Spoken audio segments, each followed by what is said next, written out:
Je compte évidemment aussi sur tous nos soignants.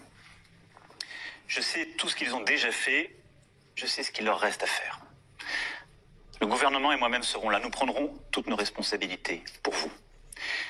Je pense à tous nos soignants à l'hôpital qui auront les cas les plus graves à traiter, mais aussi beaucoup d'urgences. Je pense aux médecins, aux infirmiers, aux infirmières, à tous les soignants qui sont aussi hors de l'hôpital, qui se sont formidablement mobilisés, que nous allons de plus en plus solliciter dans les semaines à venir. Je sais pouvoir compter sur vous.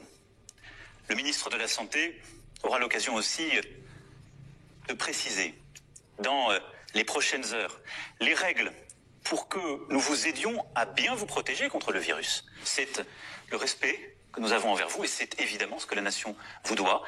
Les règles seront claires pour chacun, elles seront là aussi proportionnées et expliquées. Je compte sur vous, toutes et tous, pour faire nation, au fond. Pour réveiller ce qu'il y a de meilleur en nous, pour révéler cette âme généreuse qui, par le passé, a permis à la France d'affronter les plus dures épreuves.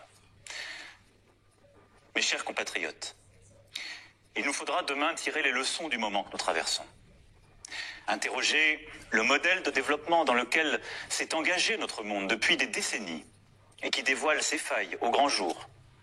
Interroger les faiblesses de nos démocraties. Ce que révèle d'ores et déjà cette pandémie, c'est que la santé gratuite, sans condition de revenus, de parcours ou de profession, notre État-providence, ne sont pas des coûts ou des charges, mais des biens précieux, des atouts indispensables quand le destin frappe. Ce que révèle cette pandémie, c'est qu'il est des biens et des services qui doivent être placés en dehors des lois du marché. Déléguer notre alimentation, notre protection, notre capacité à soigner, notre cadre de vie, au fond, à d'autres, est une folie. Nous devons en reprendre le contrôle. Construire plus encore que nous ne le faisons déjà, une France et une Europe souveraines.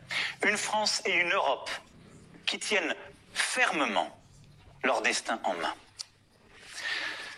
Les prochaines semaines et les prochains mois nécessiteront des décisions de rupture en ce sens. Je les assumerai. Mais le temps aujourd'hui est à la protection de nos concitoyens et à la cohésion de la nation. Le temps est à cette union sacrée qui consiste à suivre tous ensemble un même chemin, à ne céder à aucune panique, aucune peur, à aucune facilité,